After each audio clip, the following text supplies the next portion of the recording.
오늘의 말씀, 오늘 말씀 본문은 누가복음 17장 1절에서 4절까지입니다. 예수께서 제자들에게 이르시되 실족하게 하는 것이 없을 수는 없으나 그렇게 하는 자에게는 화로다.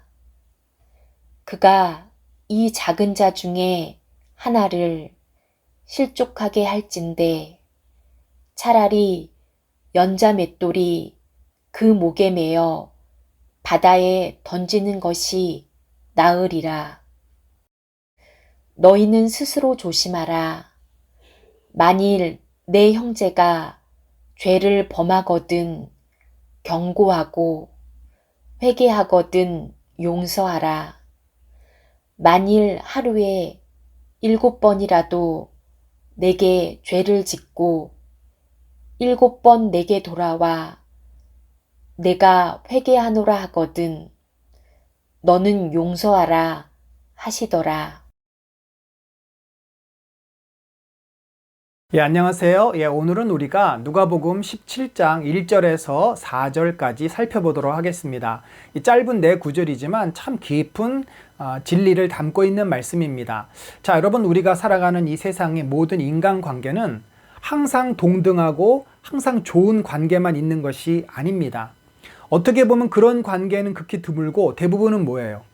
한쪽이 힘이 세고 한쪽이 힘이 약한, 그래서 일방적이거나 상하복명이 되는 일종의 그 어떤 갈등 관계가 있을 수밖에 없는 그런 관계들이 많습니다. 그런 관계 속에서 서로 상처를 주기도 하고 상처를 받기도 하고, 그래서 두 가지의 현상이 생겨요. 하나는 상처를 받은 입장에서는 실족하죠. 마음이 무너집니다.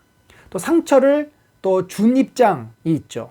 그래서 이 상처를 준 입장에서는 이 상처를 받은 입장에 대해서 어떤 행동을 취해야 되나, 그러니까 힘이 있는 자는 힘이 없는 자를 어떻게 해야 되나, 그러면 또 힘이 없는 자는 힘이 있는 자로부터 상처를 받았는데 그를 또 어떻게 해야 되나 하는 두 가지의 그 인간관계를 오늘 설명하고 있는데, 힘이 있는 관계, 그러니까 갑의 입장에서는 실족이라는 단어로 이것을 설명하고 있고, 그 다음에 힘이 없는 을의 입장에서는 용서라는 단어로 설명합니다. 먼저 갑의 입장에서 한번 살펴봅시다.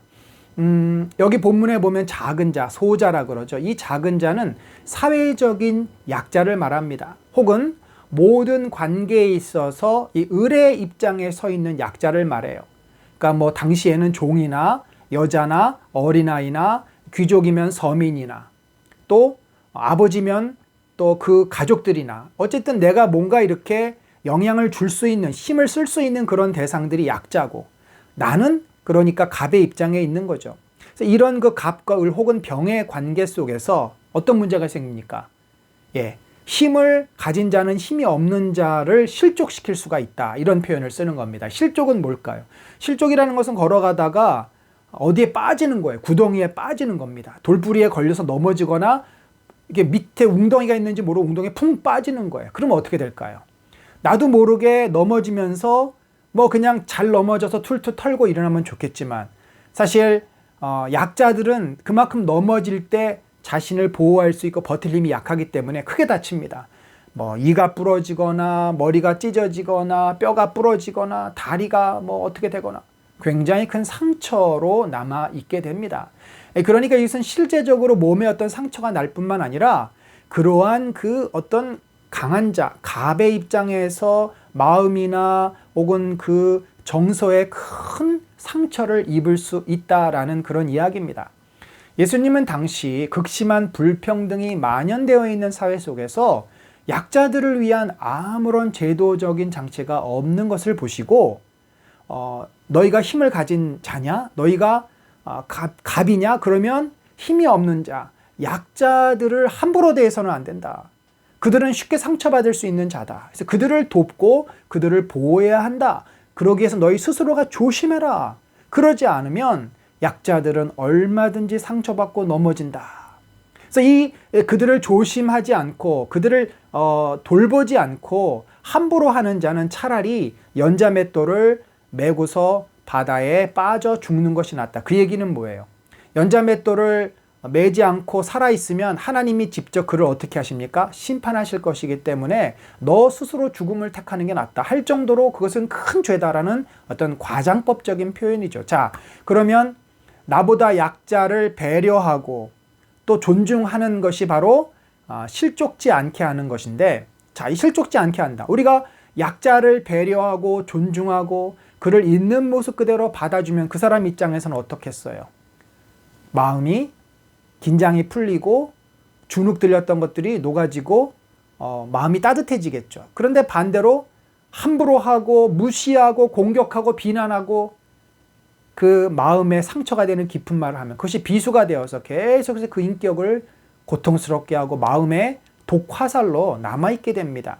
따라서 예수님은 함부로 갑질을 하지 말고 그 연약한 자를 보면은 그에게 누구보다도 따뜻한 마음, 누구보다도 사랑의 표현을 하고 그를 배려하고 존중하고 이해하고 오히려 더 한 번 더 자비와 은혜와 긍휼을 베풀 것을 말하는 거죠. 혹시 내가 함부로 해서 갑질을 해서 상처를 주면 어떻게 해요?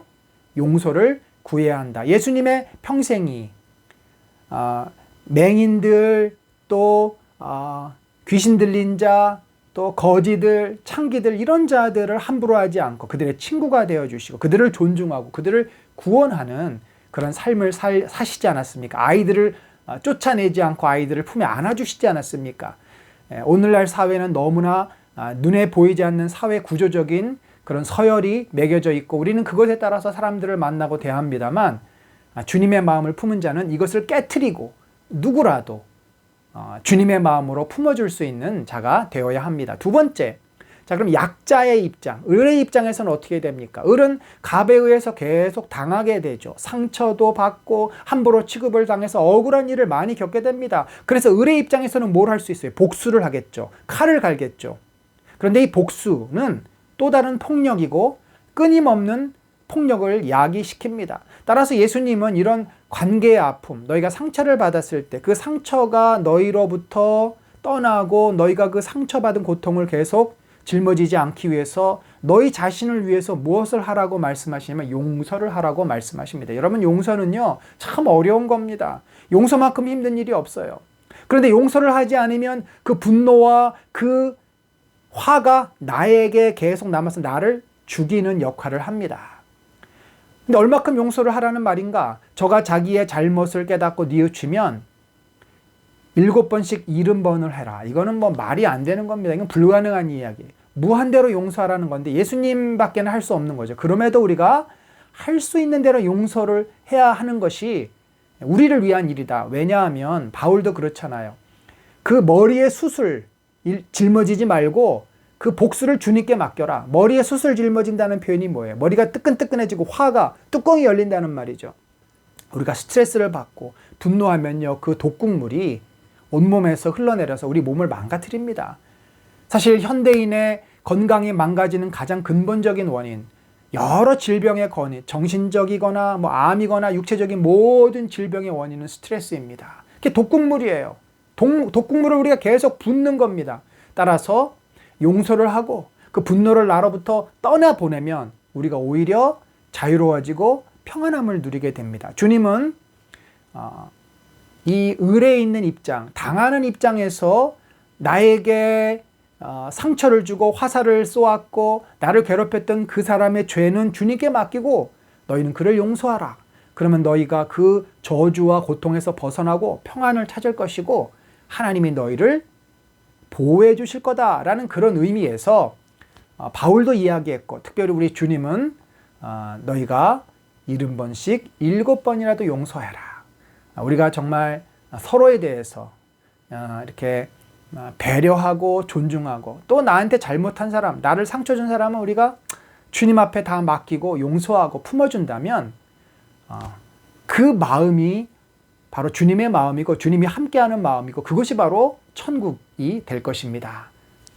그런 은혜가 우리에게 늘 있기를 바랍니다. 말씀 기도 오늘 말씀을 통해 두 가지 기도 제목으로 기도하겠습니다.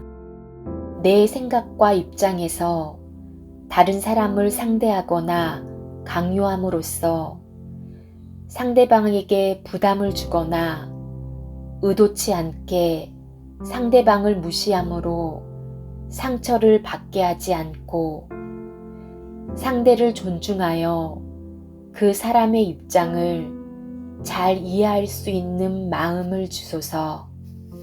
내가 용납하기 어려운 사람과 상황에 대해서 좀 더 이해하고 용납할 수 있는 넓은 마음을 허락해 주소서.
중보기도. 열방과 우리나라 가운데 하나님의 뜻이 이루어지게 하소서. 이창훈 선교사가 방콕의 고아원 시설인 블레싱 하우스에서 일주일에 한 번씩 방문 사역과 온라인 사역을 병행하여 성경, 한글, 음악 지도를 잘 감당할 수 있게 하소서. 한국교회가 신앙의 본질과 공동체성을 회복하게 하시고 성도들이 관객처럼 예배하던 습관에서 벗어나 신령과 진정으로 자신을 드리는 예배가 되게 하소서.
우리 교회가 하나님께 영광을 돌리는 하나님의 나라가 되게 하소서. 온 성도들이 예배를 통해 하나님의 영광 안으로 들어가 하늘의 은혜와 사랑을 경험하여 우리의 삶이 하나님의 은혜와 사랑으로 충만해지게 하소서.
장중혁 아버님이 잘 걷고 인지 기능도 좋아지게 하시며 안명진 집사님 어머님이 허리 골절로 인한 통증을 잘 이기시고 치료 잘 받게 하시며 류인숙 집사님의 시어머님이 요양원 생활을 잘 감당하고 구원받게 하시며 영규리 집사님의 어머님 이경숙 권사님이 치료받는 신약 항암제가 효과 있게 하시며 아버님은 스턴트 시술 이후에 협심증이 잘 회복되게 하시고 구원의 확신 가운데 평안을 누리게 하소서. 장성남 집사님 딸 은혜자매의 골절된 발가락이 잘 붓고 늘어난 발목인데도 잘 치료되게 하소서.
하나님과 깊게 교제하는 30분 영성 기도를 통해 우리를 사랑으로 인도하시는 예수님의 은혜를 누리시기 바랍니다. 오늘도 주님과 동행하는 하루 되세요.